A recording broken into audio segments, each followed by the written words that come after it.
चंदनपुर गांव में भीकू और राजू नाम के दो भाई रहते थे। चंदनपुर एक छोटा सा शांत और प्यारा गांव था जहां की आबादी भी गिनी चुनी थी। दोनों भाई एक ही छत के नीचे रहते थे और उनका विवाह भी हो चुका था। कुछ ही समय पहले उनके पिता का देहांत हो गया था। जब तक पिता जीवित थे तब तक पूरा परिवार प्रेम और एकता से बंधा हुआ था। पिता की मौजूदगी ही जैसे पूरे परिवार की डोर थी जो सबको आपस में जोड़े रखती थी। परंतु पिता के जाने के बाद सब कुछ धीरे धीरे बदलने लगा।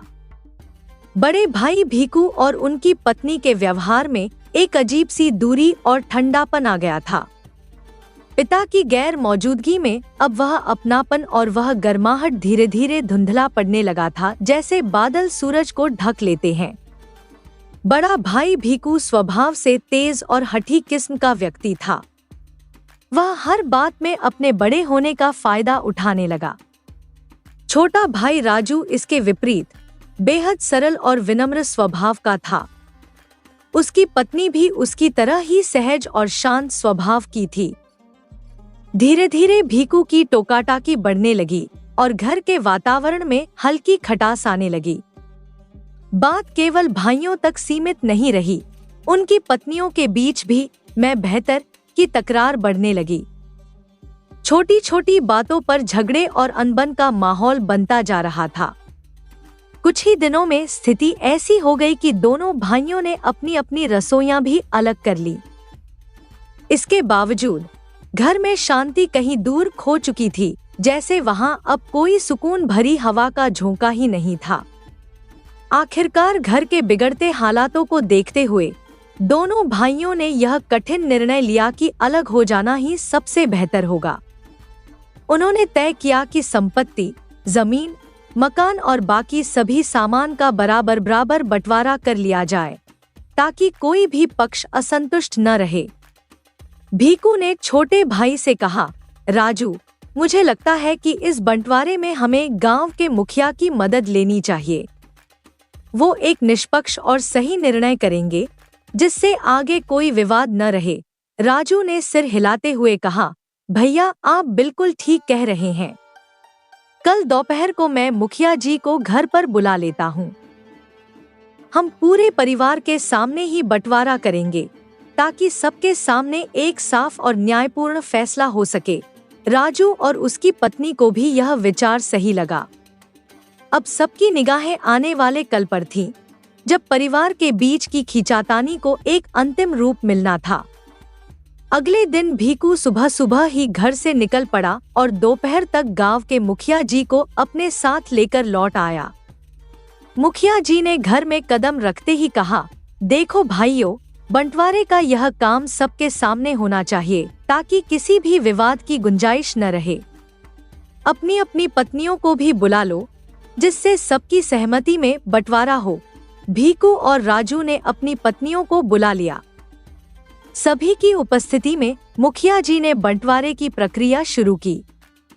उन्होंने कहा, जमीन का आधा आधा हिस्सा तुम दोनों के हिस्से आएगा, 5 बीघा भीकू के और 5 बीघा राजू के नाम। मकान भी काफी बड़ा है, इसे 2 बराबर हिस्सों में बांट दिया जाएगा। बाकी सामान भी बराबर बराबर बांट दिया जाएगा ताकि किसी को भी कोई कमी न लगे। मुखिया जी की बात सुनते ही सबने सहमति में सिर हिला दिया। तभी भीकू ने मुखिया जी से कहा, मुखिया जी, हमारे पास एक भैंस है, आंगन में एक अमरूद का पेड़ है और एक कंबल भी है। इन तीनों चीजों को तो आधा आधा नहीं किया जा सकता। इनका बंटवारा कैसे होगा? मुखिया जी मुस्कुराते हुए बोले, इसका समाधान भी हम अभी कर देते हैं। भैंस का सिर और सामने का हिस्सा छोटे भाई राजू के पास रहेगा, जबकि धड़ और पीछे का हिस्सा भीकू के पास। इसी तरह अमरूद के पेड़ की जड़ें राजू की ओर रहेंगी और ऊपर की शाखाएं और फल भीकू के हिस्से आएंगे। कंबल का भी हल ये है कि दिन के समय राजू के पास रहेगा और रात के समय भीकू के पास। मुखिया जी के इस बंटवारे को सुनकर राजू भीतर ही भीतर हैरान रह गया। उसे समझ आया कि इस तरह का बंटवारा तो केवल बड़े भाई भीकू को ही लाभ पहुंचाएगा, लेकिन उसने फिर भी चुप रहकर इसे स्वीकार कर लिया।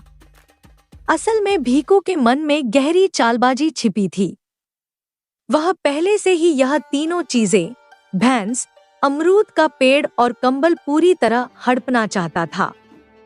इसलिए उसने जानबूझकर इस तरह का पक्षपातपूर्ण बंटवारा करवाने के लिए मुखिया को रिश्वत दी ताकि सब कुछ उसी के पक्ष में हो जाए। भोला भाला राजू उसकी इस चाल को समझ ही नहीं सका। राजू की पत्नी भी इस असमान बंटवारे को लेकर हैरान थी, लेकिन उन्होंने इसे स्वीकार कर लिया। बंटवारे के बाद दोनों भाइयों ने घर के अपने अपने हिस्से संभाल लिए। अगली सुबह राजू जल्दी उठकर भैंस को चारा खिलाने और अमरूद के पेड़ को पानी देने लगा। जब दूध निकालने का समय आया तो भीकू वहां आ धमका और राजू को झिड़कते हुए बोला, तुम दूर हटो। भैंस का धड़ मेरे हिस्से में है, इसलिए इसका दूध सिर्फ मुझे मिलेगा। राजू को यह सुनकर ठेस पहुंची, पर भीकू की यह हरकत उसकी सरलता का फायदा उठाने का एक और संकेत थी। जब राजू अमरूद के पेड़ के पास फल तोड़ने पहुंचा तो भीकू की पत्नी दौड़ते हुए आई और चिल्लाकर बोली, देवर जी, पेड़ का ऊपरी हिस्सा तो हमारे हिस्से में है, आप इन फलों को नहीं तोड़ सकते। राजू खामोश रह गया। शाम होते ही बड़ा भाई कंबल भी ले गया, क्योंकि रात के समय कंबल उसी के हिस्से में था। यही बंटवारे की शर्तों में शामिल था।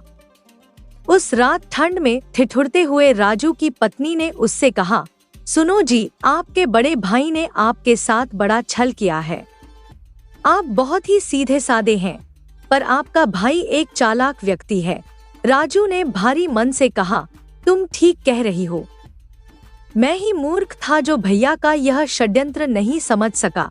पत्नी ने मुस्कुराते हुए कहा, चिंता मत कीजिए, एक ही दिन में यह मामला सुलझ जाएगा।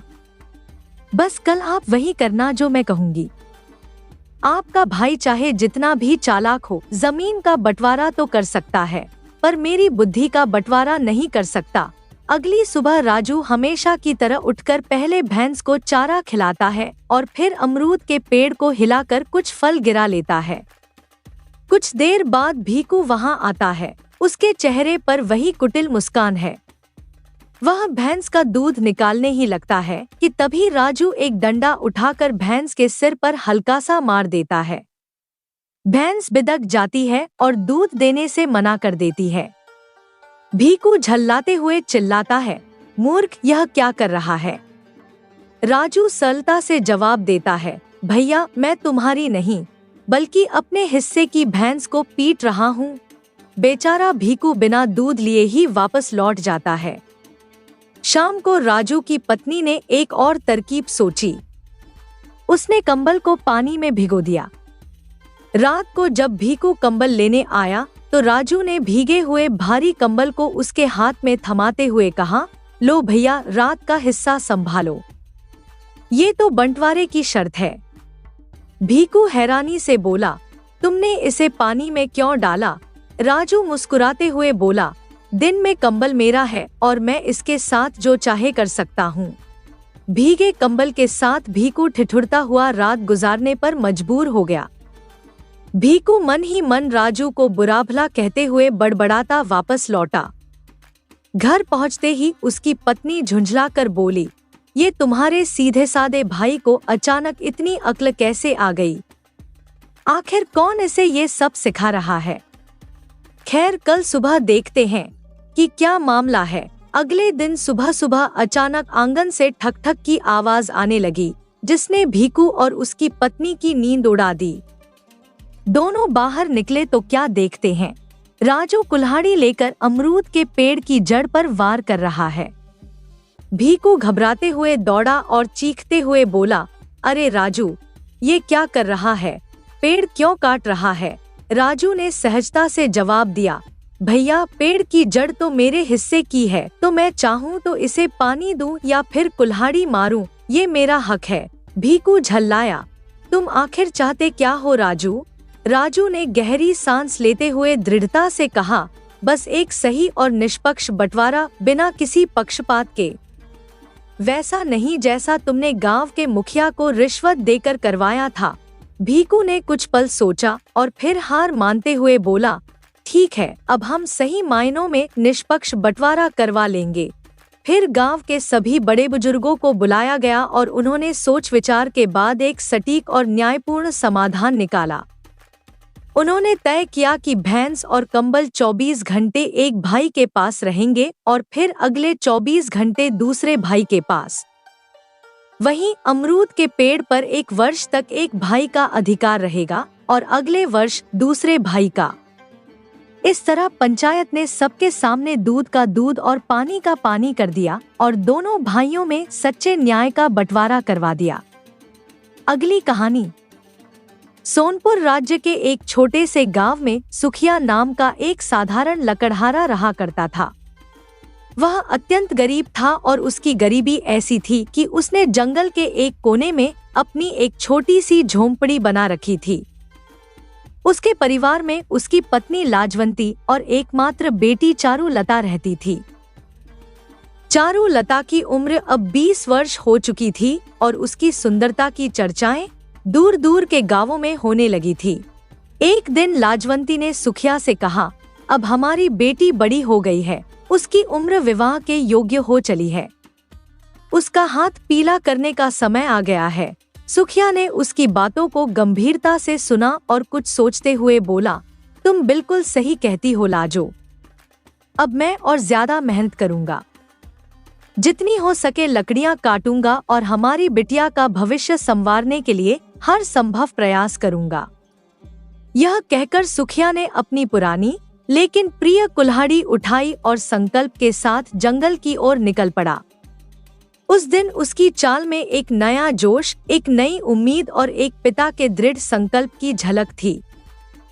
लाजवंती ने अपनी बेटी चारुलता से कहा, बेटी, घर में पानी खत्म हो गया है, तुम मटकी लेकर तालाब से पानी भर लाओ। माँ की बात सुनकर चारुलता मटकी लेकर तालाब की ओर चल पड़ी।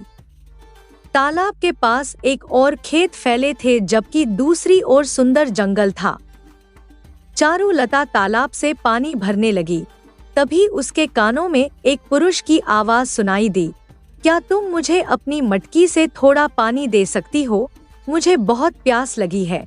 चारुलता ने जैसे ही पीछे मुड़कर देखा तो सामने एक राजकुमार घोड़े पर खड़ा था। राजकुमार ने चारुलता को ध्यान से देखा और मन ही मन सोचा, इतनी सुंदर लड़की मैंने आज तक कभी नहीं देखी।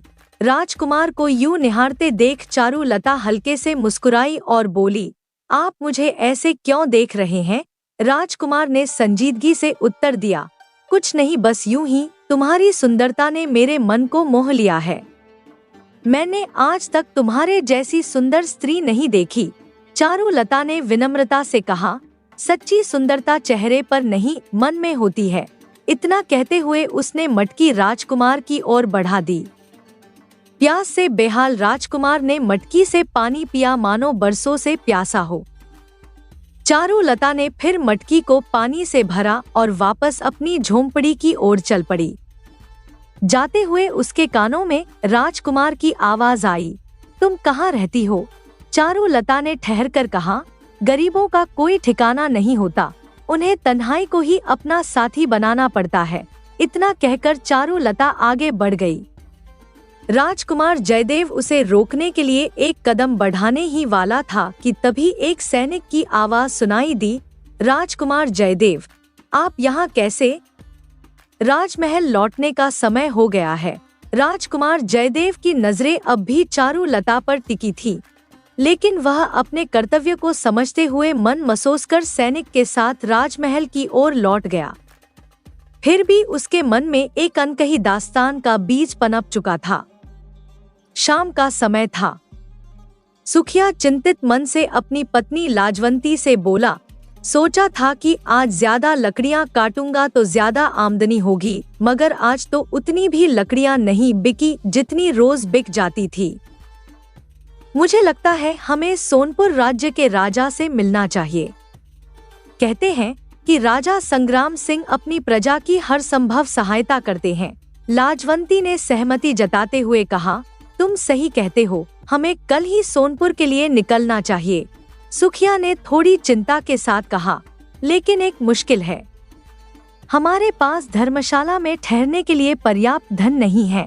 लाजवंती मुस्कुराई और बोली, इस दुनिया में जंगल ही ऐसी जगह है जहाँ रहने के लिए धन की जरूरत नहीं होती। जैसे हम यहाँ इस जंगल में रह रहे हैं, वैसे ही सोनपुर में भी कोई न कोई ठिकाना ढूंढ लेंगे। सुखिया ने लाजवंती की बात पर हामी भर दी।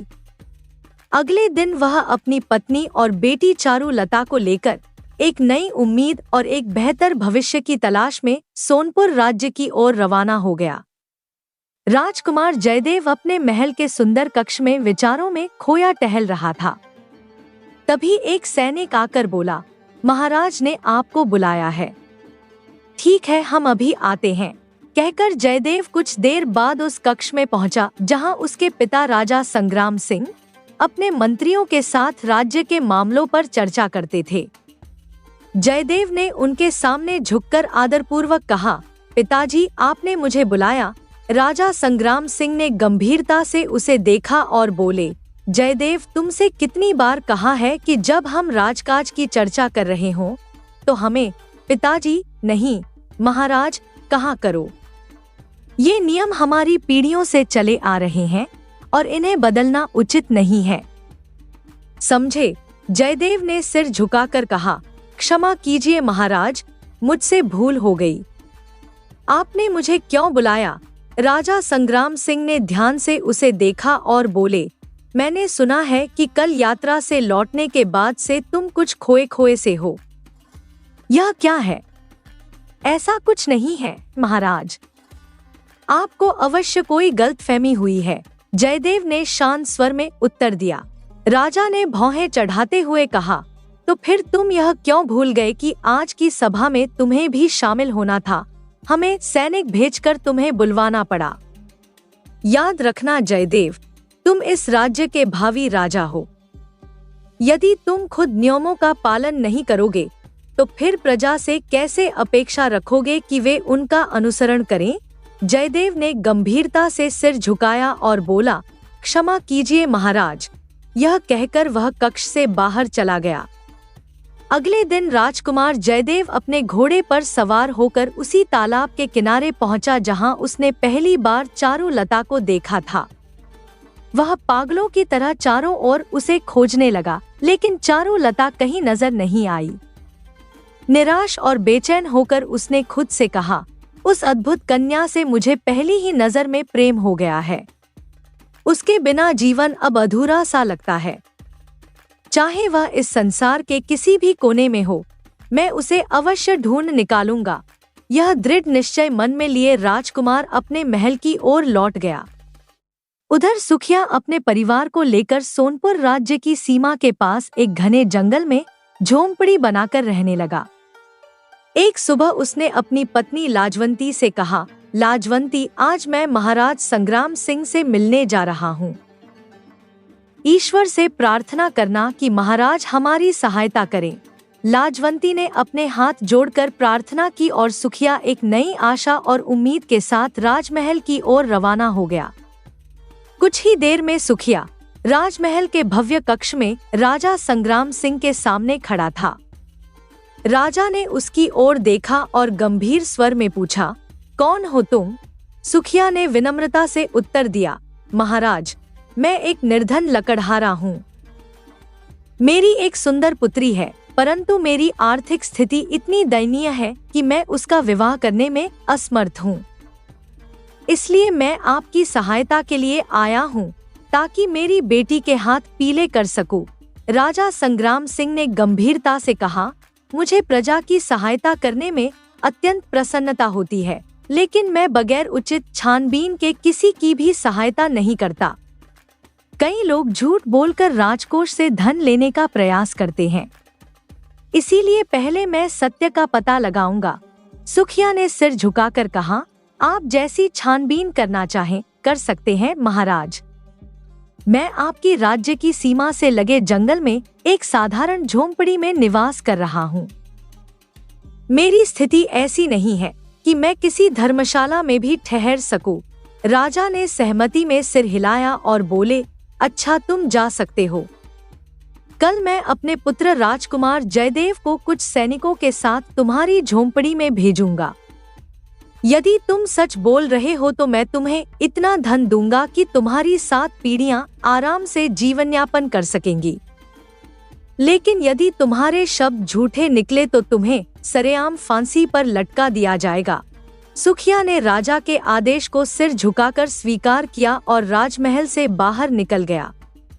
उसकी आंखों में अब एक नई आशा थी कि शायद उसकी निर्धनता और दुखों का अंत अब निकट था।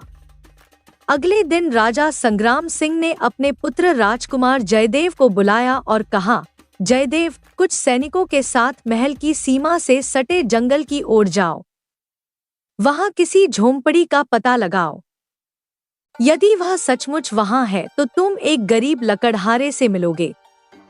उसका कहना है कि उसकी पुत्री के विवाह के लिए उसके पास धन नहीं है। जाओ और सच्चाई का पता लगाओ। राजकुमार जयदेव ने आदेश का पालन करते हुए सैनिकों को संग लिया और तुरंत ही उस जंगल की ओर निकल पड़ा। कुछ समय बाद ही वह उस झोंपड़ी के सामने खड़ा था।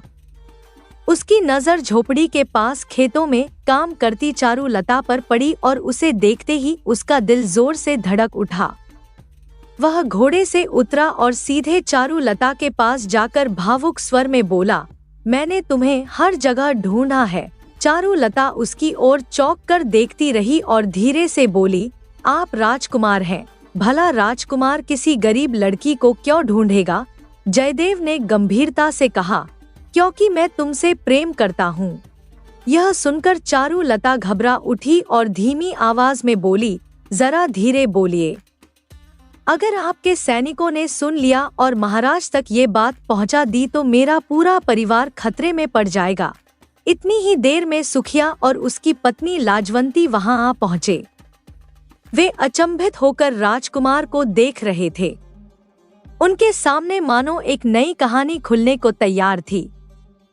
सुखिया हाथ जोड़ते हुए विनम्रता से राजकुमार जयदेव से बोला, महाराज, यही मेरी पुत्री है। इसके हाथ पीले करने के लिए ही मुझे आपकी सहायता की आवश्यकता है। इसी उद्देश्य से मैंने महाराज संग्राम सिंह से मदद की गुहार लगाई थी। आप स्वयं देख सकते हैं मैं कितने अभाव में जीवन बिता रहा हूँ। राजकुमार जयदेव ने सुखिया की ओर देखकर कहा, आपको अपनी बेटी के लिए वर तलाशने की आवश्यकता नहीं है। मैं स्वयं उससे विवाह करना चाहता हूँ। पहली ही नजर में मैंने उससे प्रेम कर लिया था। क्या आपको मेरे प्रेम पर कोई आपत्ति है? यह सुनते ही सुखिया और लाजवंती हैरानी से एक दूसरे की ओर देखने लगे। सुखिया ने गदगद स्वर में कहा, महाराज, यदि मेरी बेटी का विवाह आपसे हो जाए तो मेरे लिए इससे बड़ा सौभाग्य कुछ नहीं हो सकता। राजकुमार की बात सुनते ही चारुलता शर्माते हुए मुस्कुराई और धीरे से वहां से चली गई। राजकुमार की आंखों में एक अटूट वादा झलक रहा था और सुखिया के परिवार के लिए यह मानो एक नई सुबह का आगमन था। लेकिन राजकुमार जयदेव इस बात से अनजान था कि उसके साथ हमेशा चलने वाले सैनिकों में से एक को राजा संग्राम सिंह ने खास तौर पर उस पर नजर रखने के लिए नियुक्त किया था। वह सैनिक राजकुमार की हर बात बड़े गौर से सुन रहा था। कुछ देर चारुलता से बात करने के बाद राजकुमार वहां से चला गया। इसके बाद राजकुमार और चारुलता के बीच मुलाकातों का सिलसिला आरंभ हो गया। राजकुमार जयदेव अब हर दिन चारुलता से मिलने के लिए आता और दोनों के दिलों के बीच प्रेम और विश्वास की डोर और भी मजबूत होती चली गई। एक दिन चारुलता ने गहरी नजरों से उसे देखा और बोली, हमें यूं मिलते हुए काफी समय हो गया है। क्या आपको नहीं लगता कि आपको अब अपने पिता से हमारे विवाह की बात करनी चाहिए? राजकुमार ने गंभीरता से उसकी बात सुनी और धीरे से बोला, तुम बिल्कुल सही कहती हो चारुलता। हर दिन मैं पिताजी के सामने विवाह की बात करने का सोचता हूँ, लेकिन न जाने क्यों मैं वह हिम्मत नहीं जुटा पाता। चारुलता ने उसके हाथ को थामते हुए कहा, आपको अपने प्रेम पर भरोसा करना चाहिए। मैंने सुना है कि सच्चे प्रेमियों को कोई अलग नहीं कर सकता। मुझे विश्वास है यदि आपका और मेरा प्रेम सच्चा और पवित्र है तो महाराज अवश्य हमारी बात मानेंगे। जयदेव ने उसकी आंखों में झांकते हुए दृढ़ता से कहा, मैं कल ही पिताजी से विवाह की बात करूंगा। अगले दिन राजकुमार जयदेव ने अपने पिता से निवेदन करते हुए कहा, पिताश्री, मुझे आपसे एक महत्वपूर्ण बात करनी है। राजा संग्राम सिंह ने उसके चेहरे की गंभीरता भांपते हुए क्रोध से उत्तर दिया, मुझे पता है कि तुम मुझसे क्या कहना चाहते हो। मैंने तुम्हें सत्य का पता लगाने भेजा था, न कि एक साधारण लकड़हारे की कन्या से प्रेम करने के लिए। राजकुमार जयदेव हैरानी में पड़ गया और आश्चर्यचकित होकर बोला, पिताजी, आपको यह कैसे ज्ञात हुआ कि मैं उस निर्धन लकड़हारे की पुत्री चारुलता से प्रेम करता हूँ? राजा संग्राम सिंह की आंखों में तीक्ष्णता झलक उठी। उन्होंने गहरी आवाज में कहा, क्या तुम सोचते हो कि मेरे लिए कुछ छुपा रहेगा? जो सैनिक तुम्हारे साथ चलते हैं वे मेरे लिए भी हैं। उनमें से एक मेरा विश्वस्त जासूस है जो तुम पर नजर रखता है। यह सुनकर जयदेव के हृदय में आक्रोश की लहर दौड़ गई। उसने अपनी आवाज में दृढ़ता भरते हुए कहा, पिताजी, मैं आपका पुत्र हूँ और भविष्य का राजा भी, पर आपने मेरे पीछे एक शत्रु के समान जासूस लगा दिया। राजा संग्राम सिंह का क्रोध और प्रज्वलित हो उठा। उन्होंने तीखे स्वर में कहा, अपने सीमाओं का अतिक्रमण मत करो जयदेव। तुम्हारा यह साहस कैसे हुआ कि तुम एक साधारण कन्या से प्रेम करो? इसका मूल्य तुम्हें चुकाना पड़ेगा और उस निर्धन लकड़हारे की पुत्री को भी। इतना कहते ही राजा ने अपनी आवाज को और गंभीर बनाते हुए आदेश दिया, सैनिकों, राजकुमार जयदेव को गिरफ्तार कर लो। उनके आदेश पर सन्नाटा छा गया और हर ओर जयदेव की आंखों में छाए दर्द और विद्रोह की एक अजीब सी झलक दिखने लगी। एक साहसी सैनिक ने साहस बटोरकर राजा संग्राम सिंह से कहा, महाराज, राजकुमार जयदेव आपके पुत्र हैं, परंतु कानून के सामने कोई भी, चाहे वह राजकुमार हो या साधारण व्यक्ति, ऊपर नहीं है। हम आपके आदेश का पालन करेंगे। राजा संग्राम सिंह ने कठोरता से सिर हिलाते हुए कहा, तो फिर प्रतीक्षा किस बात की? राजकुमार को गिरफ्तार करो और उस निर्धन लकड़हारे की पुत्री को भी पकड़कर कारागार में डाल दो। राजा के आदेश पर सैनिकों ने राजकुमार जयदेव को गिरफ्तार कर कारागार की ओर ले जाना शुरू किया। कुछ ही देर में एक अन्य टुकड़ी तेजी से सुखदेव के झोंपड़े की ओर पहुंची। सैनिकों की उस टोली को देखकर सुखदेव भय और विस्मय से घबराते हुए बोला, क्या हुआ? आप लोग मेरे झोंपड़े में क्या खोज रहे हैं? एक सैनिक ने कठोर स्वर में कहा, तुम्हारी पुत्री चारुलता कहाँ है? सुखदेव ने धीमी आवाज में कहा, वह खेतों में होगी, शायद राजकुमार जयदेव का इंतजार कर रही होगी। सैनिक मुस्कुराते हुए बोले, हाँ, हम उसे राजकुमार के पास ले जाने ही आए हैं। फर्क बस इतना है कि अब उसे राजमहल के भव्य कक्षों में नहीं, बल्कि उसके अंधेरे कारागार में ले जाया जाएगा। इतना कहते ही सैनिक बाहर की ओर बढ़ गए और चारुलता को खोजकर उसे गिरफ्तार कर लिया। जैसे ही चारुलता को कारागार में लाकर राजकुमार के पास बंद किया गया, दोनों की आंखों में एक अनकहा दर्द और प्रेम की कसक उभर आई। राजमहल के कठोर आदेश ने उनके स्वप्नों को तोड़ दिया, पर उनकी आत्माओं को नहीं। सुखदेव घबराते हुए राजमहल में पहुंचा और राजा संग्राम सिंह के समक्ष हाथ जोड़कर विनती करने लगा, महाराज, कृपा करके ऐसा अन्याय मत कीजिए। राजकुमार जयदेव और मेरी पुत्री चारुलता सच्चे प्रेम में बंधे हुए हैं। यदि उनका प्रेम आपके लिए अभिशाप है तो मैं वचन देता हूँ कि अपनी पुत्री को इस राज्य से बहुत दूर ले जाऊंगा। बस उसे कारागार से मुक्त कर दीजिए। राजा संग्राम सिंह ने कठोरता से कहा, तुम्हें समझना चाहिए लकड़हारे कि तुम केवल एक साधारण व्यक्ति हो और जयदेव भविष्य का महाराज।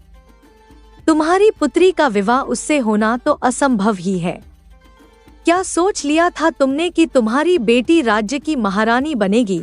सुखदेव ने विवशता में रोते हुए कहा, महाराज, मुझसे अक्षम्य भूल हुई है। मेरी इस मूर्खता के लिए मुझे और मेरी बेटी को क्षमा कर दीजिए। यदि मेरी पुत्री से राजकुमार के सम्मान को ठेस पहुंची है तो उसे भी क्षमा कर दीजिए। मैं प्रतिज्ञा करता हूँ कि हमारी छाया भी राजमहल पर नहीं पड़ेगी। राजा ने एक निर्दयी मुस्कान के साथ कहा, राजकुमार जयदेव को हम कुछ समय के लिए कारागार में रखेंगे और फिर उसे छोड़ देंगे, परंतु तुम्हारी पुत्री को सरेआम फांसी पर लटकाया जाएगा, ताकि यह संदेश पूरे राज्य में फैल जाए कि कोई साधारण कन्या राजकुमार से विवाह करने का दुस्साहस न करे। सुखदेव का दिल इस निर्दयी फैसले को सुनकर टूट गया। उसने आंसुओं के साथ प्रार्थना की, महाराज, दोष मेरा है, मेरी बेटी का कोई अपराध नहीं है। आप मेरे प्राण ले लीजिए पर उसे छोड़ दीजिए। अगर उसे कुछ हुआ तो मेरी पत्नी का जीवन भी समाप्त हो जाएगा। राजा संग्राम सिंह गहरी सोच में डूबे हुए सुखदेव को ध्यान से देखते हुए बोले, एक शर्त है। मैं तुम्हारी पुत्री की जान बचा सकता हूँ, लेकिन इसके लिए तुम्हें एक असंभव कार्य करना होगा। यहाँ से कुछ दूर एक घना जंगल है, जहाँ एक गुफा में एक सिद्ध पुरुष वास करते हैं। कहा जाता है कि उनके पास एक दिव्य तलवार है। उस तलवार की शक्ति इतनी अपार है कि जिसे भी वह मिल जाए उसे कोई भी परास्त नहीं कर सकता। लेकिन वो तलवार इतनी आसानी से किसी को नहीं देते।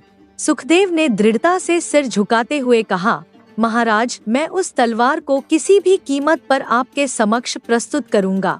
राजा की आंखों में कठोरता और स्नेह का अजीब सा मिश्रण था। वे बोले, पर याद रखना, यदि तुम इस कार्य में असफल रहे तो तुम्हें मृत्यु दंड दिया जाएगा। अब जाओ और अपना उत्तरदायित्व निभाओ। सुखदेव ने प्रणाम करते हुए दृढ़ निश्चय के साथ प्रस्थान किया। उसकी आंखों में अपनी पुत्री चारुलता को बचाने का संकल्प झलक रहा था, चाहे इसके लिए उसे कितनी भी कठिनाइयों का सामना क्यों न करना पड़े। सुखदेव उसी क्षण जंगल की ओर निकल पड़ा। 3 दिनों तक बिना थके लगातार चलता रहा और अंततः उस गहरी रहस्यमय गुफा के पास पहुंचा। गुफा के भीतर पहुंचते ही उसने देखा, वहां एक सिद्ध पुरुष शांत मुद्रा में ध्यानमग्न बैठे थे। सुखदेव ने प्रणाम कर कहा, महात्मन, मैं आपकी शरण में एक विनती लेकर आया हूँ। सिद्ध पुरुष ने अपनी आंखें खोलकर मुस्कुराते हुए पूछा, कौन हो तुम और यहाँ किस प्रयोजन से आए हो?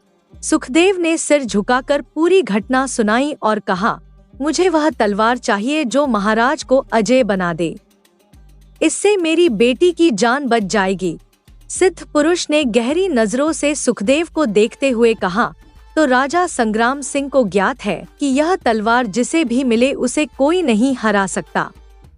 लेकिन उसे यह नहीं पता कि इस तलवार का अभिशाप यह है कि जो भी इसे धारण करता है वह शीघ्र ही मृत्यु को प्राप्त करता है। अब बताओ, क्या तुम अभी भी यह तलवार राजा को देना चाहते हो? सुखदेव ठिठक गया। वह एक सज्जन और निःस्वार्थ व्यक्ति था। कुछ देर तक वह गहरी सोच में रहा, फिर दृढ़ स्वर में बोला, नहीं, महाराज के प्राण संकट में डालकर मैं अपने प्राण नहीं बचा सकता। चाहे राजा संग्राम सिंह मेरे और मेरी बेटी के जीवन का अंत कर दें, पर मैं उन्हें इस अभिशाप में नहीं डाल सकता। उनके ऊपर पूरे राज्य की जिम्मेदारी है। इतना कहकर सुखदेव ने नम्रता से विदा ली और सीधा राजमहल की ओर लौट पड़ा। सुखदेव खाली हाथ लौटा और राजा संग्राम सिंह के समक्ष पहुंचा। राजा उसे देखते ही क्रोध में आग बबूला हो उठा। तुम्हारे हाथ में वह तलवार क्यों नहीं है, लकड़हारे? कहाँ है वह तलवार? सुखदेव कुछ कहने के लिए होंठ खोलता ही है कि राजा गुस्से में गरज उठते हैं। अब तुम्हें सफाई देने का कोई मौका नहीं मिलेगा। तुमने शर्त पूरी नहीं की, इसलिए तुम्हें मृत्यु दंड दिया जाएगा। सैनिकों, इसे फांसी पर चढ़ा दो। सैनिकों ने जल्द ही उस निर्दोष लकड़हारे को फांसी पर चढ़ा दिया। उसके बलिदान का अंत संगीत के दुख भरे स्वरों में खो गया। फिर राजा संग्राम सिंह ने सैनिकों को आदेश दिया, जाओ, राजकुमार जयदेव और चारुलता को मेरे सामने लाओ। कुछ ही क्षणों में सैनिक दोनों को राजसभा में ले आए।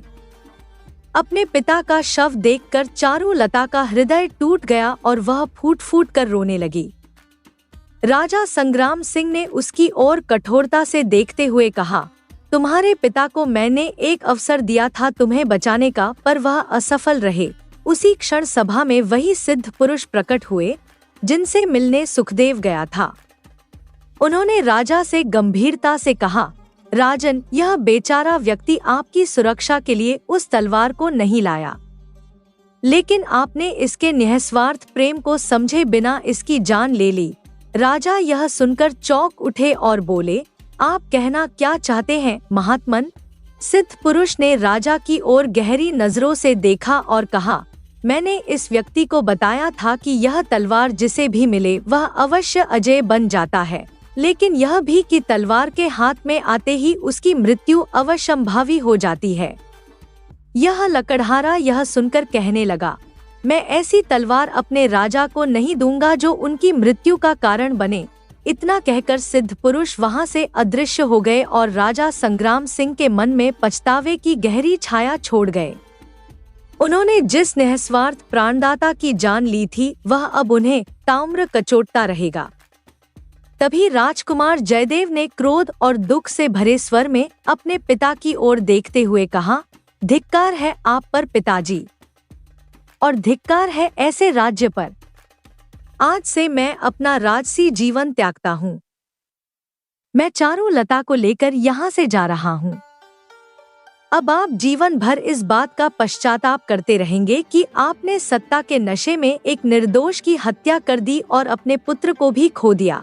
यह कहते हुए जयदेव ने चारुलता का हाथ थाम लिया और दृढ़ संकल्प के साथ राजमहल से निकल गया। दोनों ने उस जंगल का रास्ता पकड़ा जहां चारुलता की मां लाजवंती रहती थी। वहीं जाकर उन्होंने साधारण जीवन बिताना शुरू कर दिया, किसी आम व्यक्ति की तरह। उधर राजमहल में राजा संग्राम सिंह के पास अब केवल पछतावे का अंधकार रह गया था। उनका अहंकार उन्हें सब कुछ खोने का दंश दे गया था। एक छोटे से गांव में एक निर्धन व्यक्ति रहता था, जिसे बचपन में शिक्षा प्राप्त करने का अवसर नहीं मिला था। उसके मित्र और सहपाठी समय के साथ पढ़ लिखकर विद्वान बन गए थे, लेकिन वह अभागा अनपढ़ ही रह गया। जैसे जैसे समय बीतता गया, वह युवा हुआ और अपने साथियों की बुद्धिमानी देखकर उसे अपने जीवन की स्थिति पर गहरा दुख होने लगा।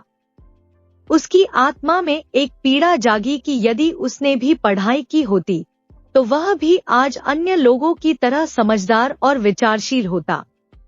अपनी इस पीड़ा से व्यथित होकर एक दिन वह गांव के एक सम्मानित गुरुजी के पास गया।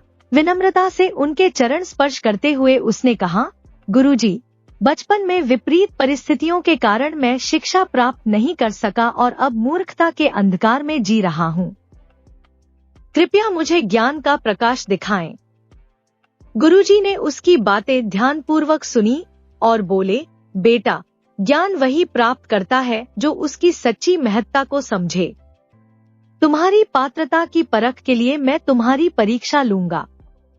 यदि तुम इसमें सफल हुए तो मैं तुम्हें अवश्य ज्ञान दूंगा।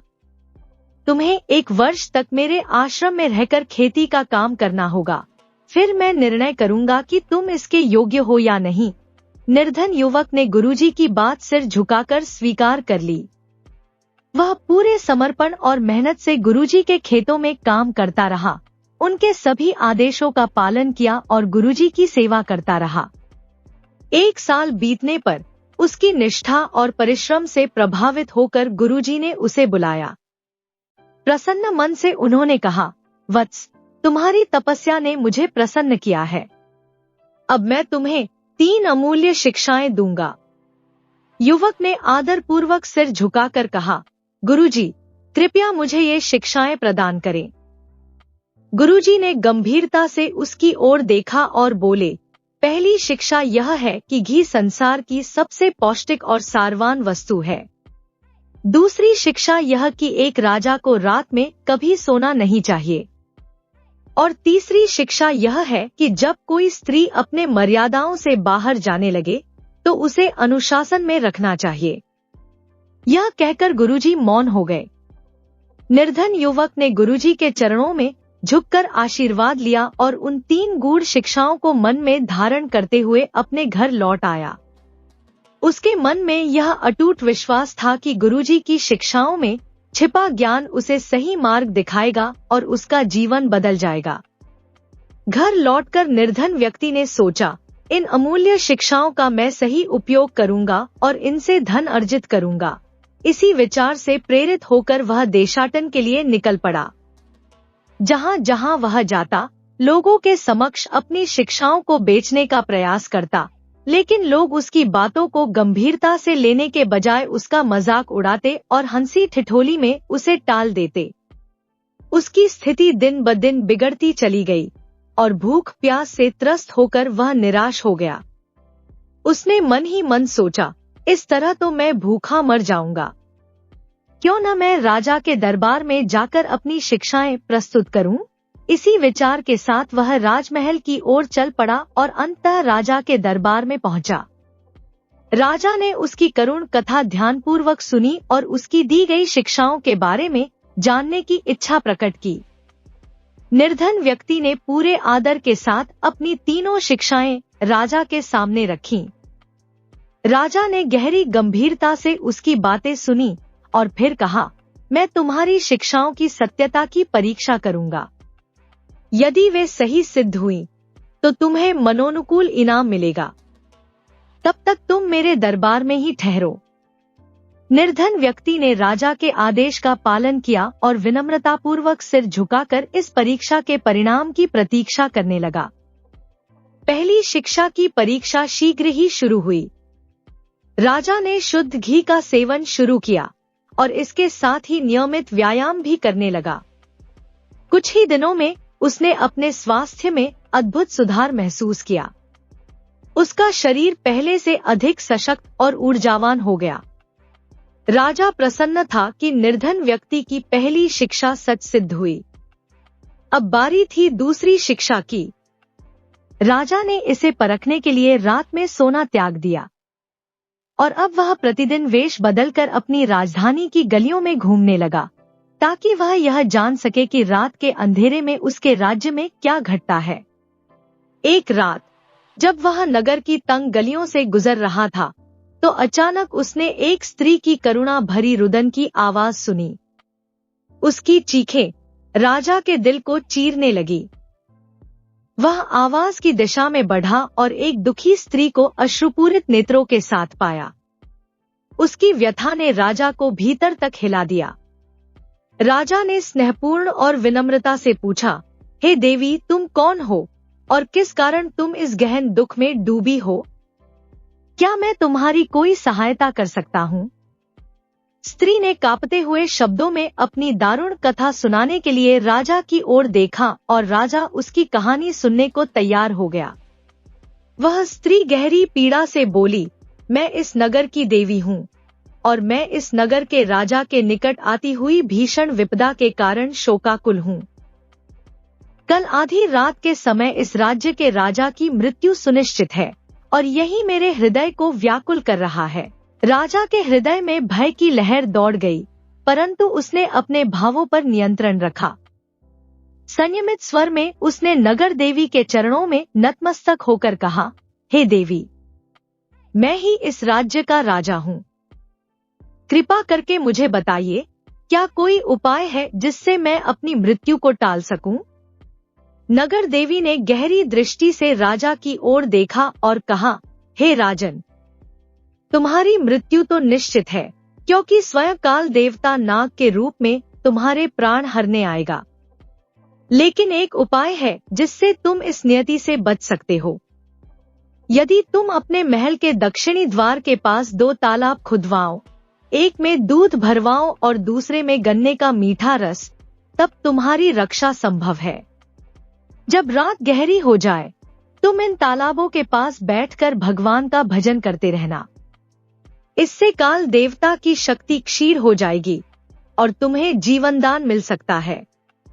नगर देवी राजा से ये रहस्यमयी बातें कहकर अंतर्ध्यान हो गई। राजा तुरंत महल लौट आया और सुबह होते ही उसने नगर देवी के निर्देशों के अनुसार दोनों तालाब खुदवाने का आदेश दे दिया। एक तालाब को शुद्ध दूध से भरा गया, जबकि दूसरे को मीठे गन्ने के रस से। जैसे ही रात का अंधकार घना हुआ, राजा तालाबों के किनारे बैठकर भगवान की भक्ति में तल्लीन हो गया। उसकी आंखों में विश्वास की लौ और हृदय में अडिग प्रार्थना थी।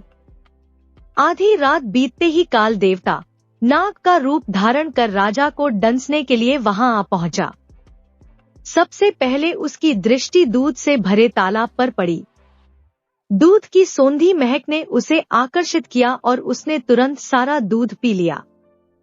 सुस्वादु दूध पीकर वह तृप्त हो गया, लेकिन उसकी नजर तभी गन्ने के रस वाले तालाब पर गई।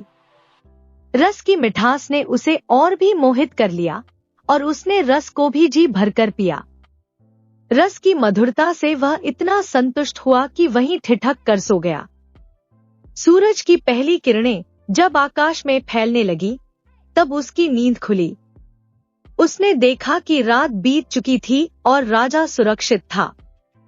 यह देख काल देवता प्रसन्न हुआ कि राजा ने अपनी प्रार्थना और उपायों से उसकी शक्ति को परास्त कर दिया था। वह राजा के साहस और भक्ति से अत्यंत प्रभावित हुआ।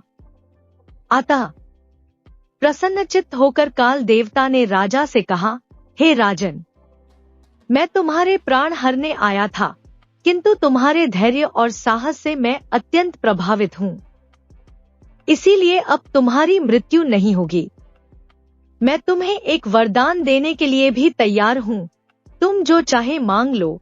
राजा ने तब विनम्रतापूर्वक काल देवता को नमन किया और निवेदन किया, हे देव, कृपा कर मुझे ऐसा वरदान दीजिए जिससे मैं पशु, पक्षियों और कीट पतंगों की भाषा समझ सकूं। काल देवता ने सहमति में सिर हिलाया और कहा, तथास्तु। परंतु स्मरण रहे, यह वरदान तुम्हारे पास तब तक ही रहेगा जब तक तुम इस रहस्य को किसी अन्य के समक्ष प्रकट नहीं करोगे। यदि तुमने यह रहस्य किसी को भी बताया, उसी क्षण तुम्हारी मृत्यु निश्चित रूप से हो जाएगी। इतना कहकर काल देवता अंतर्ध्यान हो गए। राजा के हृदय में संतोष और आंखों में नवजीवन की चमक थी। उसने निर्धन व्यक्ति द्वारा दी गई दूसरी शिक्षा को सफलतापूर्वक परख लिया था। अब बारी थी तीसरी और अंतिम शिक्षा की परीक्षा की। कुछ समय बाद एक दिन राजा और रानी महल के बगीचे में साथ बैठकर भोजन कर रहे थे। संयोगवश राजा की थाली से चावल का एक दाना गिरकर भूमि पर जा पड़ा। कुछ ही क्षणों में एक चींटी और एक मक्खी वहां आ पहुंची और दोनों उस चावल के दाने पर अधिकार जमाने के लिए बहस करने लगी। चींटी ने गंभीरता से कहा, हे मक्खी, तुम तो पंखों वाली हो, उड़कर कहीं और से भोजन ढूंढ सकती हो। यह दाना मुझे लेने दो, क्योंकि मैं इसे उठाकर कहीं दूर नहीं जा सकती। मक्खी ने गर्व से अकड़ते हुए उत्तर दिया, मैं क्यों जाऊं? यह दाना मेरे हिस्से का है और मैं इसे ही लूंगी। तुम अपने लिए कोई और भोजन तलाश करो। राजा, जो अब पशु पक्षियों और कीट पतंगों की भाषा समझने में सक्षम हो चुका था, इस हास्यपूर्ण संवाद को सुनकर अपनी हंसी रोक नहीं सका। उसकी आंखों में मुस्कान की चमक थी और हंसी में सजीवता। उसने अपनी थाली से एक और चावल का दाना नीचे गिरा दिया ताकि दोनों को अपना अपना हिस्सा मिल सके। यह दृश्य राजा के हृदय में गहरे संतोष का कारण बना। चींटी और मक्खी प्रसन्नता से अपने अपने चावल के दाने लेकर चली गईं और राजा मुस्कुराते हुए पुनः अपने भोजन में मग्न हो गया। यह देखकर रानी चकित हो गई और आश्चर्य से पूछा, हे महाराज, आप चींटी और मक्खी को देखकर इतने जोर से क्यों हंसे? और फिर आपने दूसरा चावल का दाना क्यों गिराया? क्या आप इनकी भाषा समझते हैं? राजा को तुरंत अपने वरदान की शर्त याद आ गई। यदि उसने यह रहस्य किसी से साझा किया, तो उसकी मृत्यु अनिवार्य रूप से होगी। इसीलिए राजा ने रानी के प्रश्न का कोई उत्तर नहीं दिया और चुपचाप भोजन करता रहा। रानी उसकी चुप्पी से व्याकुल हो उठी। वह बार बार आग्रह करती रही, मुझे सच सच बताइए, आप क्यों मौन हैं? राजा ने संयमित स्वर में कहा, रानी, संसार की हर बात बताने योग्य नहीं होती। यह रहस्य मैं तुम्हें नहीं बता सकता। राजा का यह उत्तर रानी को असंतुष्ट कर गया। उसका गुस्सा और भी बढ़ गए और वह क्रोध में तमतमाती हुई बिना कुछ कहे महल से बाहर निकल गई।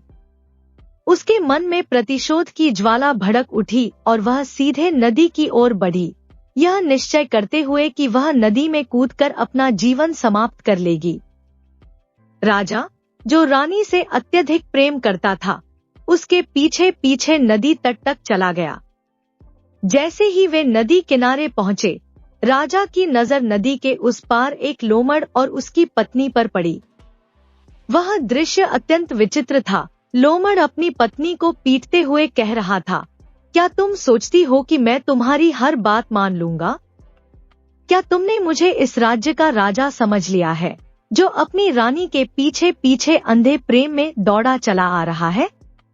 अगर यह राजा इसी तरह चलता रहा तो एक दिन उसकी मृत्यु सुनिश्चित है। लोमड़ की इस तीखी बात ने राजा को गहराई तक झकझोर दिया। उसकी आंखें खुल गईं और उसे अपनी गलती का आभास हुआ। उसने तुरंत अपना निर्णय बदला और रानी को वहीं छोड़कर राजमहल की ओर लौट गया। रानी, जो राजा के प्रेम और मनुहार की प्रतीक्षा कर रही थी, यह देखकर स्तब्ध रह गई कि राजा उसे मनाने नहीं आया, बल्कि वह तो गुस्से में है और उसे वहीं छोड़ गया। उसे अपने आचरण पर पछतावा हुआ और वह भी चुपचाप महल लौट आई। महल लौटने के बाद राजा ने उस निर्धन व्यक्ति को दरबार में बुलवाया। वह अब उसकी तीनों शिक्षाओं की सच्चाई को पूर्ण रूप से परख चुका था। राजा के मुख पर प्रसन्नता की आभा थी। उसने मुस्कुराते हुए कहा, तुम्हारी तीनों शिक्षाएं न केवल सत्य हैं, बल्कि असीम मूल्यवान भी हैं। तुम्हारे ज्ञान और धैर्य ने मुझे गहराई से प्रभावित किया है। राजा ने निर्धन व्यक्ति को अपार धन और मान सम्मान से नवाजा और उसे आदरपूर्वक विदा किया। निर्धन व्यक्ति अब धनी और प्रतिष्ठित होकर अपने गांव लौटा और वहां उसने सुख और समृद्धि के साथ अपना जीवन व्यतीत किया। अगली कहानी। दिल्ली के नगर में दिवाकर नाम का एक युवक व्यापारी रहता था। उसकी 2 दुकानें थी और एक सुंदर सा मकान, जिसमें वह अपने परिवार के साथ सुख शांति से रहता था। दिवाकर एक आकर्षक व्यक्ति था। उसके बाल रेशमी, चमकदार और घुंघराले थे। स्वभाव से वह हंसमुख और संगीत प्रेमी था। युवावस्था में उसे शराब पीने की आदत पड़ गई थी और नशे में कभी कभी वह शोर भी मचाया करता था। परंतु विवाह के बाद उसने यह बुरी आदत छोड़ दी थी और एक जिम्मेदार पति और पिता बन गया था। एक दिन जब गर्मी का मौसम था, दिवाकर ने गंगा स्नान और कुंभ मेले के लिए जाने का निश्चय किया। गाड़ी तैयार हो चुकी थी और वह अपने बच्चों और पत्नी से विदा लेने पहुंचा। पत्नी ने उसके हाथ पकड़ते हुए कहा, प्राणनाथ, आज यात्रा न करें।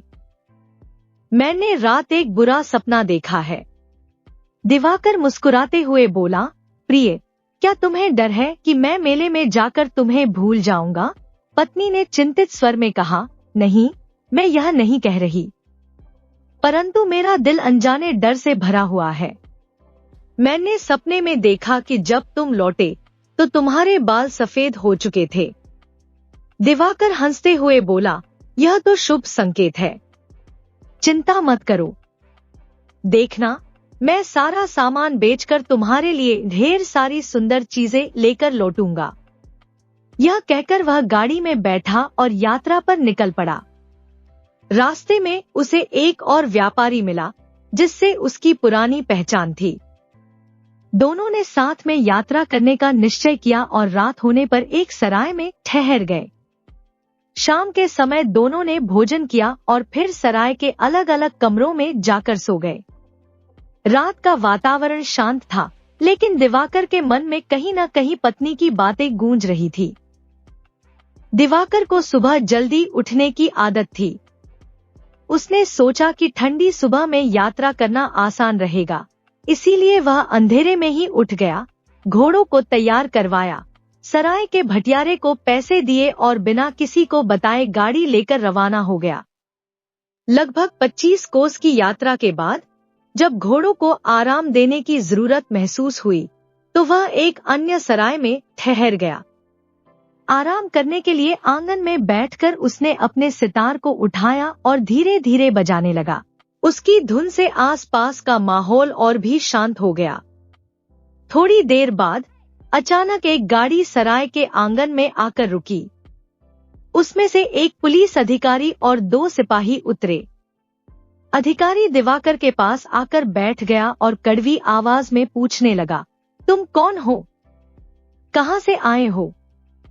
दिवाकर ने विनम्रता पूर्वक अपनी पूरी जानकारी दी और उन्हें भोजन करने का निमंत्रण दिया। परंतु पुलिस अधिकारी उसके निमंत्रण को नजरअंदाज करते हुए बार बार वही सवाल दोहराने लगा, कल रात तुम कहां ठहरे थे? क्या तुम अकेले थे या तुम्हारे साथ कोई और भी था? सुबह तुम इतनी जल्दी क्यों चल दिए? क्या तुमने अपने साथी को देखा था? दिवाकर को यह सवाल सुनकर अचंभा हुआ। वह सोच में पड़ गया कि आखिर ऐसा क्या हुआ है कि पुलिस अधिकारी उससे इस प्रकार सवाल कर रहा है।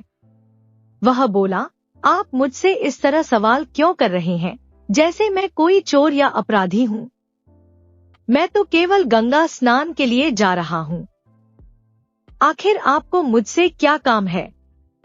पुलिस अधिकारी गंभीरता से बोला, मैं इस इलाके का पुलिस अफसर हूँ और ये सवाल इसीलिए पूछ रहा हूँ क्योंकि कल रात जिस सौदागर के साथ तुमने सराय में रुककर रात बिताई थी वह आज सुबह मृत पाया गया है। इसीलिए हम तुम्हारी तलाशी लेने आए हैं। यह सुनते ही दिवाकर के माथे पर चिंता की लकीरें उभर आईं। उसके मन में भय की हलचल मच गई। अफसर ने बिना समय गंवाए उसका सामान खंगालना शुरू कर दिया। कुछ ही क्षणों में पुलिस अधिकारी ने उसके थैले से एक खून से सना छुरा निकाला। दिवाकर के होश उड़ गए। वह स्तब्ध रह गया। अधिकारी ने कठोर आवाज में पूछा, यह छुरा किसका है? इस पर खून कहां से आया? दिवाकर के मुंह से आवाज नहीं निकली। उसका गला सूख गया और आंखों में भय स्पष्ट झलकने लगा। हिचकिचाते हुए वह केवल इतना कह पाया, यह मेरा नहीं है। मुझे नहीं पता कि यह छुरा यहाँ कैसे आया। दिवाकर की हालत देखकर पुलिस अधिकारी को और भी शक हुआ। उसे अपनी सफाई देते हुए शब्द नहीं सूझ रहे थे और उसके मन में उथल पुथल मची हुई थी। पुलिस अधिकारी ने कठोर स्वर में कहा, आज सुबह हमने देखा कि वह सौदागर अपने कमरे में गला कटा हुआ चारपाई पर पड़ा था। कोठरी अंदर से बंद थी और तुम्हारे सिवा वहां कोई और नहीं था। अब यह खून से सना छुरा तुम्हारे थैले से मिला है। तुम्हारा चेहरा साफ बता रहा है कि तुमने ही यह अपराध किया है। सच सच बताओ, तुमने उसे कैसे मारा और कितने रुपए चुराए? दिवाकर ने कांपते हुए हाथ जोड़कर शपथ ली और कहा, मैं निर्दोष हूँ। मैंने सौदागर को नहीं मारा। हम भोजन के बाद अलग अलग सो गए थे। उसके बाद से मैंने उसे देखा भी नहीं। मेरे पास अपने 8,000 रुपए हैं और यह छुरा मेरा नहीं है। लेकिन उसकी आवाज कांप रही थी, चेहरा पीला पड़ गया था और उसकी आंखों में भय साफ झलक रहा था। वह अपनी सफाई में कुछ भी कह पा रहा था, परंतु उसका हर शब्द कमजोर और असत्य प्रतीत हो रहा था। पुलिस अफसर उसकी स्थिति देखकर कठोर हो गया और सिपाहियों को आदेश दिया, इसकी हथकड़ियां कसकर इसे गाड़ी में डाल दो। सिपाहियों ने दिवाकर के हाथ पैर बांध दिए। जैसे ही हथकड़ियां उसकी कलाई पर कसी गईं, वह फूट फूट कर रोने लगा। उसकी आंखों से आंसू बह निकले। वह बार बार कह रहा था कि उसने कुछ नहीं किया, पर किसी ने उसकी बातों पर विश्वास नहीं किया। अधिकारी ने कोई दया नहीं दिखाई। वह चुपचाप सिपाहियों को आदेश देता रहा। फिर पुलिस ने दिवाकर को नजदीकी थाने में ले जाकर उसके सारे रुपए और सामान जब्त कर लिए और उसे हवालात में बंद कर दिया। वहां की अंधेरी और ठंडी कोठरी में बैठा दिवाकर अपने भाग्य को कोसने लगा। समझ नहीं पा रहा था कि उसके साथ ऐसा अन्याय क्यों हो रहा है। दिल्ली में दिवाकर के चाल चलन की पूरी जांच पड़ताल की गई। लोगों ने गवाही दी कि एक समय वह मदिरा पीकर शोर शराबा किया करता था, लेकिन अब उसका आचरण बिल्कुल सुधर गया है। फिर भी अदालत में सुनवाई के दौरान उसे रामपुर के सौदागर की हत्या करने और 20,000 रुपए चुराने का दोषी करार दिया गया। दिवाकर की पत्नी को इस पर विश्वास नहीं हो रहा था। उसके बच्चे छोटे छोटे थे, एक तो अभी दूध पीता था। वह अपने बच्चों को साथ लेकर पति से मिलने के लिए निकल पड़ी। पहले तो जेल के कर्मचारियों ने उसे दिवाकर से मिलने की अनुमति नहीं दी, लेकिन बार बार विनती करने के बाद आखिरकार उसे अनुमति मिल गई। पहरेदार उसे जेल के भीतर ले गए। जैसे ही उसने अपने पति को कैदियों के बीच बेड़ियों में जकड़ा देखा, उसका दिल बैठ गया।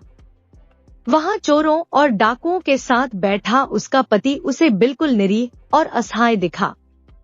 यह दृश्य देखते ही वह बेहोश होकर धरती पर गिर पड़ी।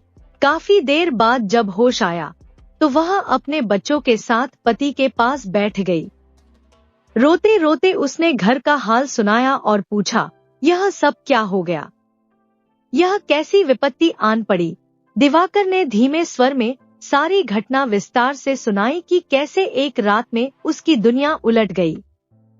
उसकी पत्नी की आंखें भर आईं, लेकिन उसने खुद को संभालते हुए पूछा, अब हम क्या कर सकते हैं? दिवाकर ने गहरी सांस लेते हुए कहा, हमें महाराज से प्रार्थना करनी होगी। हमें उनके सामने विनती करनी चाहिए कि वे निर्दोष को मौत की सजा न दें। शायद हमारी प्रार्थना से न्याय मिल सके। दिवाकर की पत्नी ने अपने बच्चों को गले लगाया। उसकी आंखों में आंसू थे। उसने थके हुए स्वर में कहा, मैंने महाराज से विनती की थी, लेकिन उन्होंने हमारी प्रार्थना अस्वीकार कर दी। यह सुनकर दिवाकर की आंखों में निराशा का सागर उमड़ आया और उसका सिर झुक गया। पत्नी ने उदास होकर कहा, देखा मेरा सपना सच निकला। याद है न, मैंने तुम्हें उस दिन मेले पर जाने से मना किया था। तुम्हें उस दिन नहीं जाना चाहिए था, लेकिन तुमने मेरी बात नहीं मानी। सच सच बताओ, तुमने उस सौदागर को तो नहीं मारा ना? दिवाकर के दिल को गहरा आघात लगा। वह पीड़ा से बोला, क्या तुम भी मुझ पर शक करती हो? यह कहते हुए उसका गला रूंध गया और आंसू उसकी आंखों से बहने लगे। उसका मुंह ढंकते हुए वह फूट फूट कर रो पड़ा। इतने में सिपाही आया और उसकी पत्नी और बच्चों को वहां से हटा दिया। दिवाकर ने भारी मन से अपने परिवार को आखिरी बार देखा। यह विदा अब हमेशा के लिए थी। जैसे ही परिवार चला गया, दिवाकर ने मन ही मन सोचा, जब मेरी अपनी पत्नी को मुझ पर संदेह है, तो फिर कौन मेरा विश्वास करेगा? उसकी आंखें आकाश की ओर उठीं और वह बोला, अब केवल परमात्मा ही जानता है कि मैं पापी हूँ या नहीं। उन्हीं से दया की आशा है। उसने खुद को ईश्वर के हाथों में सौंप दिया और अपने निर्दोष होने के बावजूद किसी प्रकार का बचाव करने का प्रयास नहीं किया। अब वह चारों ओर से निराश हो चुका था और केवल परमात्मा के न्याय पर भरोसा करने लगा। दिवाकर को पहले कोड़े लगाए गए। वह दर्द से कराहता रहा और जब उसके घाव कुछ भर गए, तब उसे लोहे के बंदीगृह में भेज दिया गया। उसकी आत्मा पर तो दुखों का पहाड़ पहले ही टूट चुका था, अब उसके शरीर पर भी उसी तरह की यातनाएं बरसी। दिवाकर 26 वर्षों तक उस कठोर बंदीगृह में कैद रहा। उसके काले घुंघराले बाल अब सफेद होकर मानो सूत के धागों जैसे हो गए थे। उसकी कमर मोटी और झुकी हुई थी, देह दुर्बल हो गई थी और वह सदा गहरी उदासी में डूबा रहता था। न उसके होठों पर कभी मुस्कान आती, न वह किसी से बोलता। परंतु एक चीज जो उसने कभी नहीं छोड़ी, वह था भगवान का भजन। उसकी आत्मा अब भी भगवान की शरण में थी और वह निरंतर उनका ध्यान करता था। उसने जेल में दरी बुनने का काम सीख लिया था। यह काम करते हुए उसने थोड़े थोड़े पैसे जमा किए और अपने संचित धन से एक धार्मिक ग्रंथ मोल ले लिया। दिन भर वह अपने काम में व्यस्त रहता और जब शाम होती तब तक जब तक सूरज की किरणें प्रकाश देती वह ग्रंथ का पाठ करता। इतवार के दिन वह बंदीगृह के पास स्थित एक मंदिर में जाकर पूजा अर्चना भी कर लेता था। जेल के कर्मचारी भी उसकी सुशीलता से प्रभावित थे और उसका मान सम्मान करते थे। कैदियों के बीच वह एक श्रद्धेय व्यक्तित्व बन चुका था। कैदी उसे बूढ़े बाबा या महात्मा कहकर पुकारते थे। जब भी कैदियों को कोई अर्जी लगानी होती या आपस में कोई झगड़ा सुलझाना होता वे दिवाकर को ही अपना मुखिया बनाते और उसे अपना न्यायाधीश मानते। दिवाकर को घर से कोई समाचार नहीं मिलता था। उसे यह भी नहीं पता था कि उसकी पत्नी और बच्चे जीवित हैं या उनकी मृत्यु हो चुकी है। वह हर दिन इसी अनजान स्थिति में जीता रहा, परंतु भगवान पर उसकी आस्था अडिग रही। एक दिन कुछ नए कैदी जेल में आए। शाम के समय पुराने कैदी उनके पास इकट्ठे हुए और पूछने लगे, भाई तुम कहां से आए हो और तुम्हारे क्या अपराध हैं? दिवाकर हमेशा की तरह उदास होकर एक कोने में बैठा सब कुछ सुन रहा था। नए कैदियों में से एक लगभग 60 वर्ष का बलिष्ठ और हट्टा कट्टा आदमी था, जिसकी दाढ़ी और बाल अच्छी तरह से छंटे हुए थे। वह बड़े गर्व से अपनी कहानी सुना रहा था। वह व्यक्ति कहने लगा, भाइयों, मैं दूर के गांव से आया हूं। मेरा नाम रघुनाथ है। जीवन में कई उतार चढ़ाव देखे हैं, लेकिन जो सबसे बड़ा मोड़ मेरी जिंदगी में आया वह था व्यापार में धोखा और विश्वासघात का। मेरे साथ भी वही हुआ जिसके कारण मैं यहाँ पहुंचा हूँ। मेरी कहानी सुनो ताकि तुम समझ सको कि जीवन कैसे बदलता है। दिवाकर उस व्यक्ति की बातों को ध्यान से सुनने लगा। शायद उसमें अपनी कहानी की झलक पाने की कोशिश कर रहा था। भाइयों, मेरा एक मित्र था।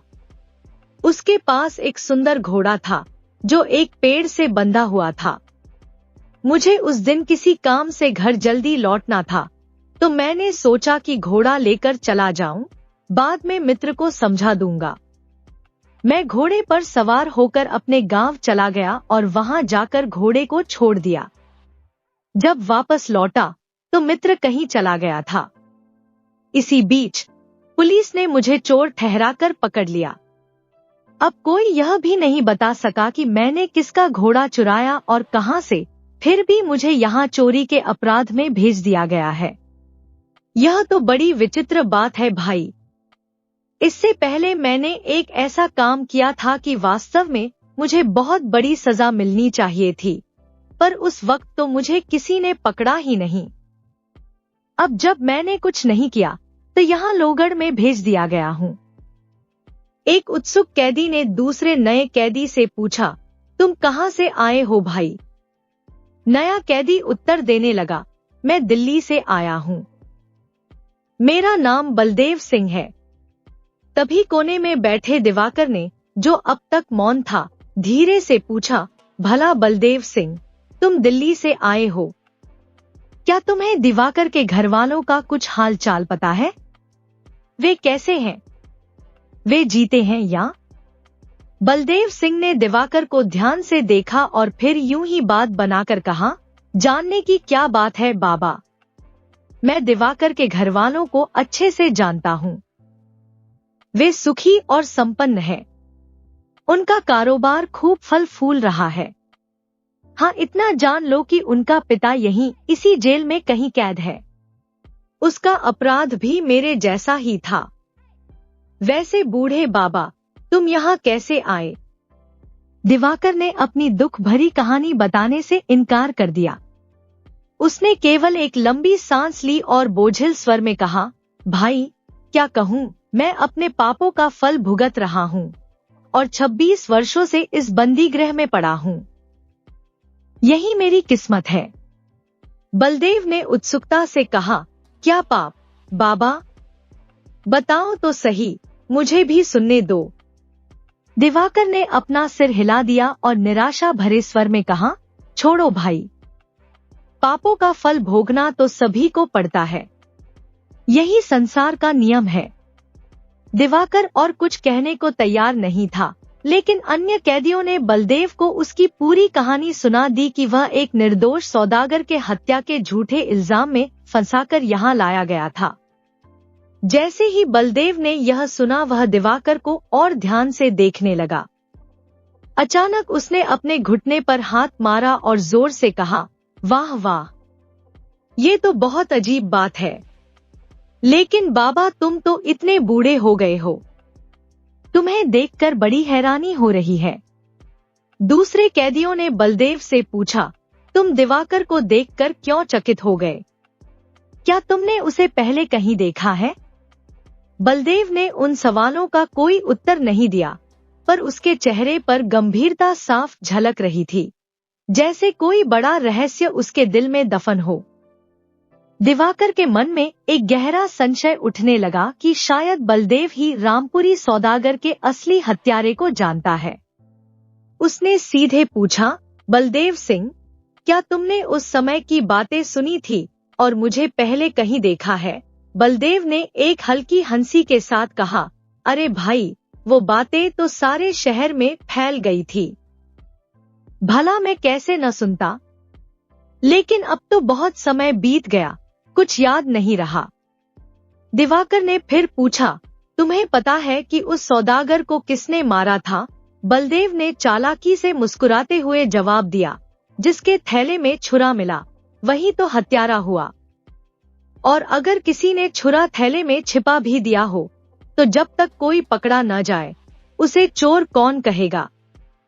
थैला तुम्हारे सिरहाने रखा था, अगर कोई दूसरा आकर छुरा उसमें छिपाता तो तुम जरूर जाग जाते। बलदेव की बातों ने दिवाकर के दिल में पक्का यकीन भर दिया कि असल में सौदागर का हत्यारा यही है। वह चुपचाप वहां से उठकर चला गया, परंतु रात भर उसकी आंखों में नींद नहीं आई। उसका मन बेचैनी और उदासी से भर गया था। पुरानी यादें एक एक करके उसके सामने आने लगी। उसे वह समय याद आया जब उसकी पत्नी ने उसे मेले पर जाने से रोका था। उसकी आंखों के सामने पत्नी की वह चिंता भरी सूरत आ गई। ऐसा लगा मानो वह वहीं खड़ी हो, उसकी आवाज और हंसी तक उसे सुनाई देने लगी। फिर उसे अपने छोटे छोटे बच्चों की तस्वीर याद आई। उसे अपने जीवन के वे सुनहरे दिन याद आए जब वह अपने घर के आंगन में सितार बजाया करता था। कितनी शांति और आनंद था उस समय। फिर उसे उस मनहूस सराय की याद आई जहां उसे पकड़ा गया था। उसके सामने वह स्थान आ गया जहां उसे कोड़े मारे गए थे। फिर जेल की बेड़ियां और 26 वर्षों का लंबा दुख भरा जीवन। ये सारी बातें उसकी आंखों के सामने घूमने लगी, मानो कोई दुखदाई फिल्म चल रही हो। वह इतना दुखी हो गया कि मन ही मन सोचने लगा कि अब तो जीवन समाप्त कर लेना ही अच्छा है। उसका हृदय व्यथित होकर बोला, हाय, इस बलदेव ने मेरे साथ क्या कर दिया? अब मैं अपना सब कुछ गंवाकर भी इसका बदला जरूर लूंगा। दिवाकर ने भले ही पूरी रात भजन किया, लेकिन उसके मन को शांति नहीं मिली। दिन में उसने बलदेव को देखना भी छोड़ दिया था। 15 दिन ऐसे ही बीत गए। उसकी हालत यह थी कि न दिन में चैन था, न रात को नींद। भीतर ही भीतर वह क्रोध की आग में जल रहा था। एक रात जब वह जेल के आंगन में टहल रहा था, उसने देखा कि कैदियों के सोने के चबूतरे के नीचे से धीरे धीरे मिट्टी गिर रही है। यह देखकर वह वहीं ठहर गया, यह जानने के लिए कि मिट्टी कहां से आ रही है। तभी अचानक बलदेव उसी चबूतरे के नीचे से बाहर निकल आया। वह भय से कांप रहा था। दिवाकर ने पहले तो आगे बढ़ने का सोचा, लेकिन बलदेव ने उसका हाथ पकड़ लिया और धीरे से बोला, देखो, मैंने जूतों में मिट्टी भरकर और बाहर फेंक फेंक कर यह सुरंग बनाई है। तुम कुछ मत कहना, मैं तुम्हें यहाँ से भागने में मदद कर सकता हूँ।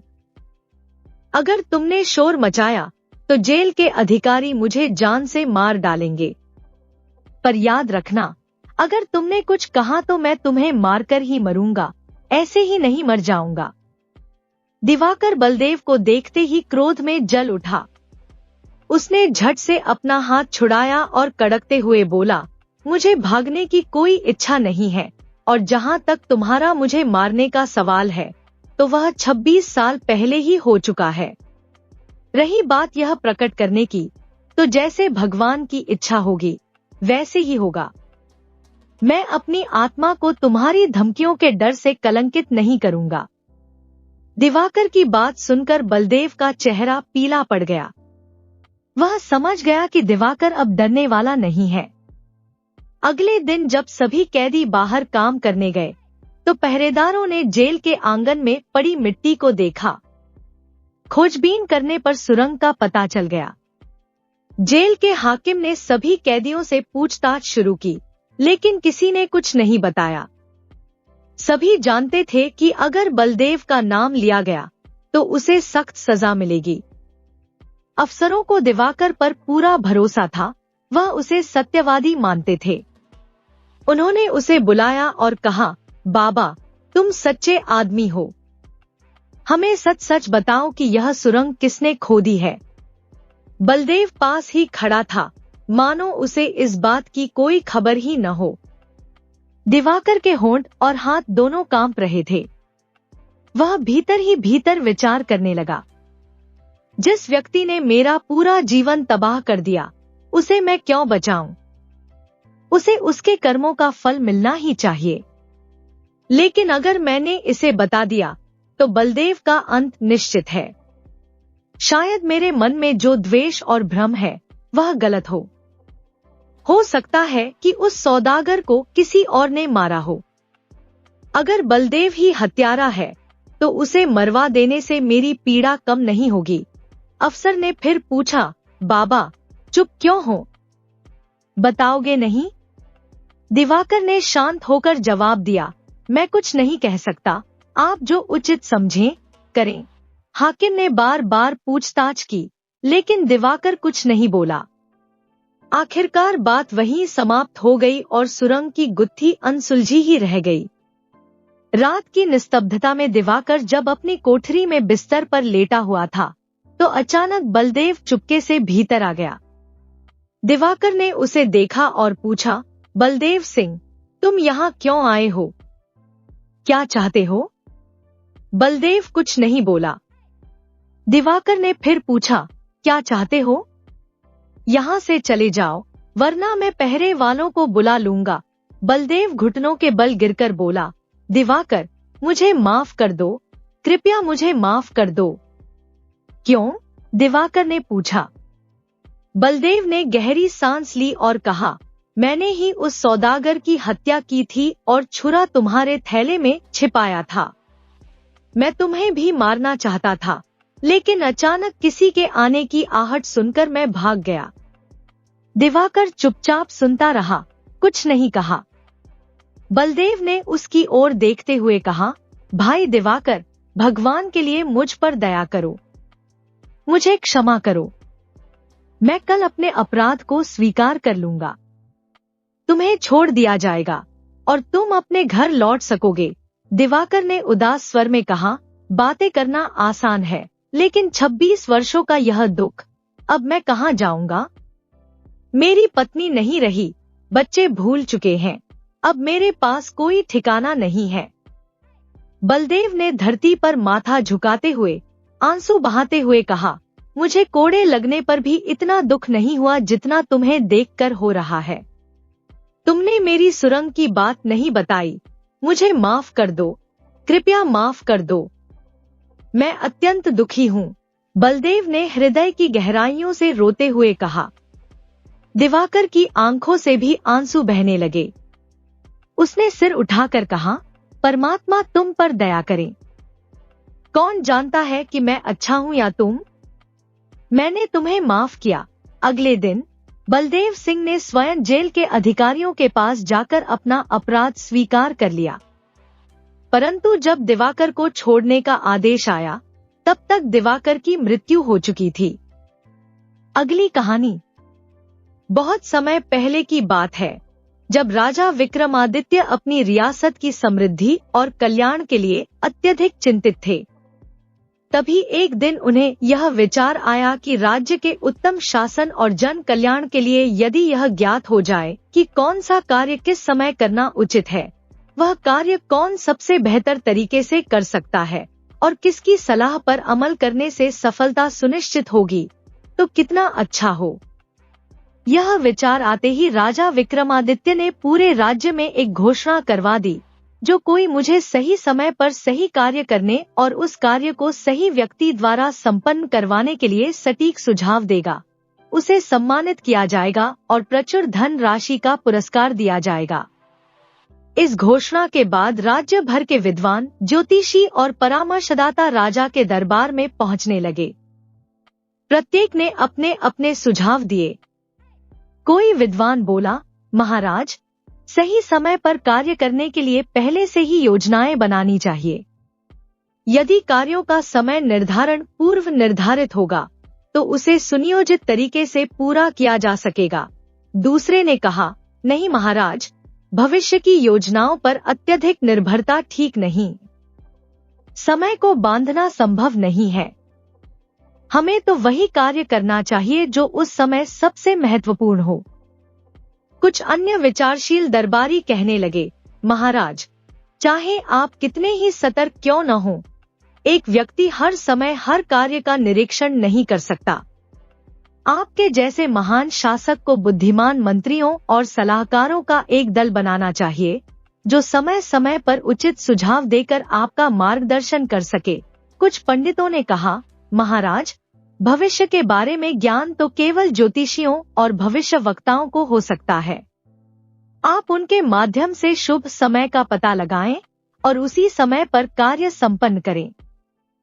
कुछ ने सुझाव दिया कि मंत्रियों का एक दल होना चाहिए जो हर कार्य की देख रेख करे, तो कुछ ने वैद्य, पंडित और सैनिकों की मदद लेने की सलाह दी। इस प्रकार राजा विक्रमादित्य के दरबार में कई सुझाव दिए गए, परंतु राजा को अब भी उस सही उत्तर की तलाश थी जो उनके राज्य के भविष्य को उज्जवल बना सके।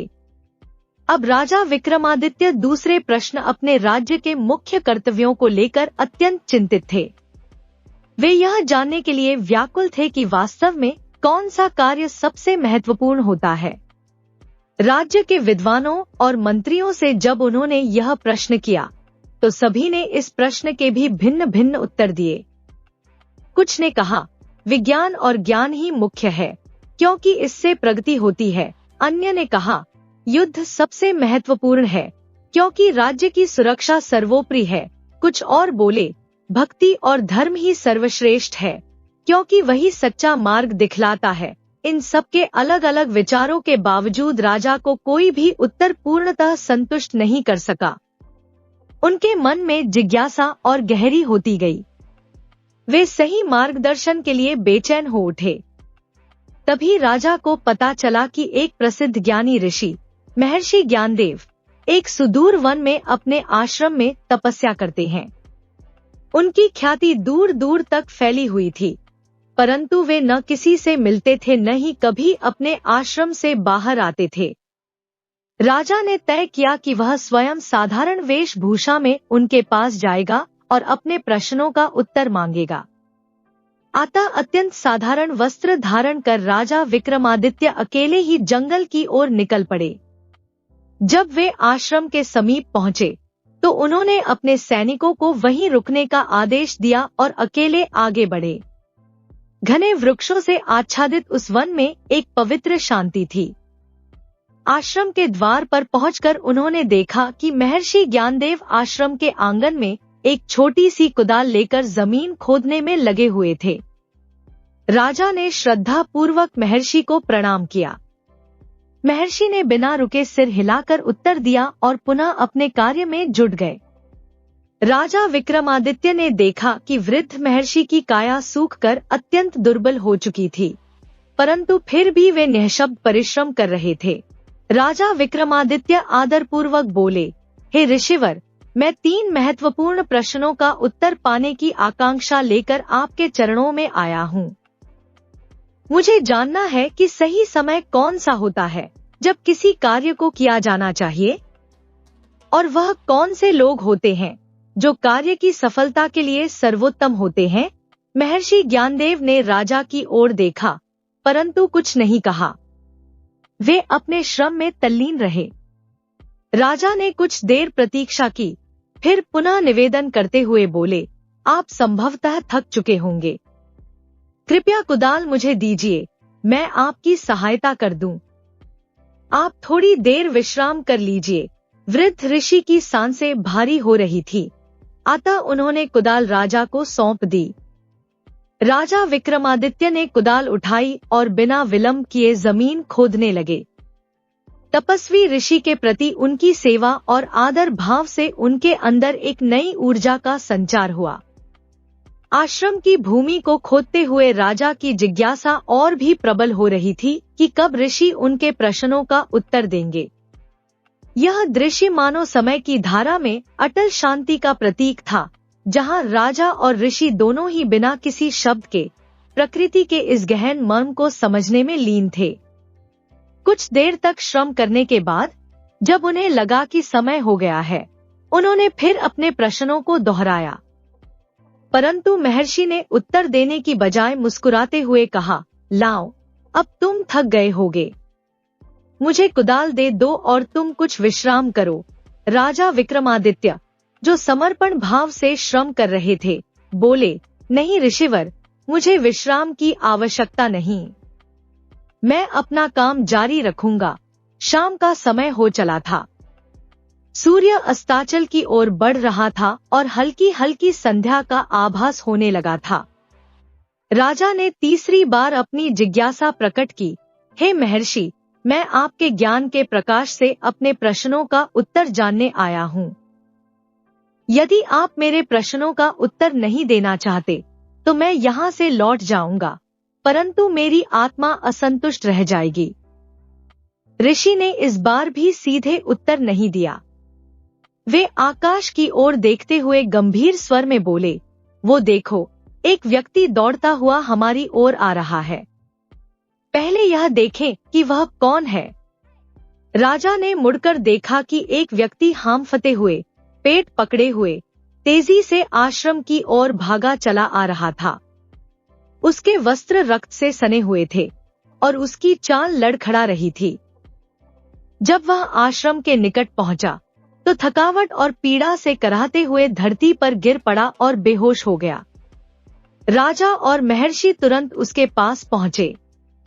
उन्होंने उसके वस्त्र ढीले किए और देखा कि उसके पेट पर गहरा घाव था, जिससे रक्त निरंतर बह रहा था। उसकी स्थिति गंभीर थी। ऋषि और राजा ने मिलकर उसकी जान बचाने का प्रयास शुरू किया।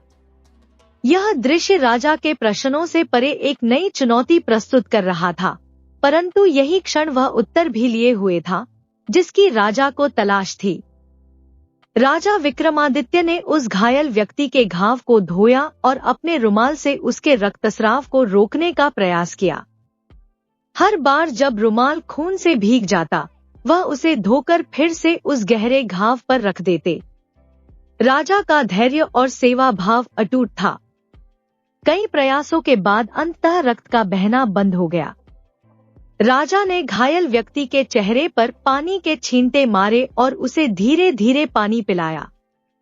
रात घिर आई थी। घायल व्यक्ति को राजा और ऋषि ने मिलकर आश्रम के भीतर ले जाकर लिटा दिया। राजा भी अब अत्यधिक थक चुका था। एक तो लंबे सफर की थकान और फिर दिन भर की मेहनत, उसके शरीर को विश्राम की आवश्यकता थी। वह भी वहीं पास ही सो गया। सुबह की पहली किरणों के साथ राजा की नींद खुली। उसे कल की सारी घटनाएं याद आने लगी। उसने चारों ओर दृष्टि दौड़ाई और देखा कि वह घायल व्यक्ति जाग चुका था और उसकी ओर निहार रहा था। उसकी आंखों में एक अजीब सी शांति थी, जो कल के दर्द और पीड़ा से बिल्कुल अलग थी। धीमी आवाज में वह घायल व्यक्ति बोलने लगा, मुझे क्षमा कर दीजिए महाराज।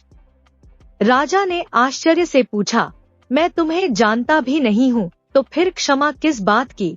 उस व्यक्ति ने गहरी सांस लेते हुए उत्तर दिया, आप भले ही मुझे नहीं जानते पर मैं आपको अच्छी तरह जानता हूँ।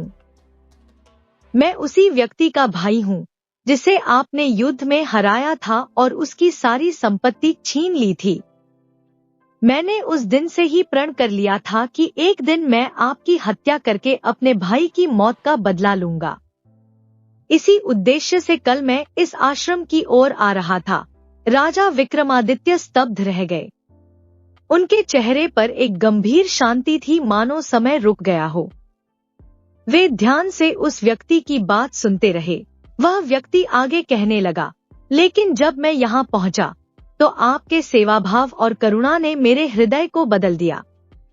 आपने न केवल मेरे प्राण बचाए बल्कि मेरे भीतर की नफरत को भी समाप्त कर दिया। अब मैं समझ गया हूँ कि वास्तविक शक्ति क्षमा और दया में होती है, न कि प्रतिशोध में। उसकी आंखों में पश्चाताप और आभार के भाव थे। घायल व्यक्ति ने धीमे स्वर में कहा, रास्ते में आपके सिपाहियों ने मुझे पहचान लिया और मुझ पर आक्रमण कर दिया। मैं किसी तरह जान बचाकर यहाँ तक पहुँचा। यदि आपने मेरा उपचार न किया होता तो मैं जीवित न रहता। आपने मुझे जीवन दान दिया है और इसके लिए मैं सदा आपका ऋणी रहूंगा। कृपया मुझे क्षमा कर दीजिए। मैं अब अपना जीवन आपकी सेवा में अर्पित करना चाहता हूँ। राजा विक्रमादित्य को संतोष हुआ कि आज उन्होंने अपने एक शत्रु से सुलह कर ली थी। उनके मन में शांति और आभार का भाव था। जब वे आश्रम से बाहर निकले तो उन्होंने देखा कि महर्षि ज्ञानदेव आंगन में कुछ बीज बो रहे थे। राजा अपने उन 3 प्रश्नों का उत्तर जानने के लिए पुनः ऋषि के पास पहुंचे और उत्तर की प्रतीक्षा करने लगे। कुछ देर शांत रहकर महर्षि ने गंभीर स्वर में कहा, राजन, तुम्हारे प्रश्नों का उत्तर तो मिल चुका है। राजा ने अचरज से पूछा, वह कैसे ऋषिवर? इसका क्या अर्थ है? महर्षि मुस्कुराए और बोले, ध्यान से देखो राजन। यदि उस समय तुम मेरी थकी हुई अवस्था पर दया करके मेरी सहायता न करते और लौट जाते तो वह व्यक्ति जो बदले की भावना से आ रहा था तुम पर आक्रमण कर देता। तब तुम्हें पछताना पड़ता कि यदि तुम रुक गए होते तो इस आक्रमण से बच सकते थे। इसलिए उस समय तुम्हारा रुकना और मेरी सहायता करना ही सही समय था। महर्षि ने आगे समझाते हुए कहा, जब तुमने उस घायल व्यक्ति की सहायता करने का निर्णय लिया, वह कार्य मुख्य कार्य था। सहानुभूति और सेवा ही सबसे महत्वपूर्ण कार्य होते हैं, क्योंकि वे तुरंत किए जा सकते हैं और उनका परिणाम सदैव शुभ होता है।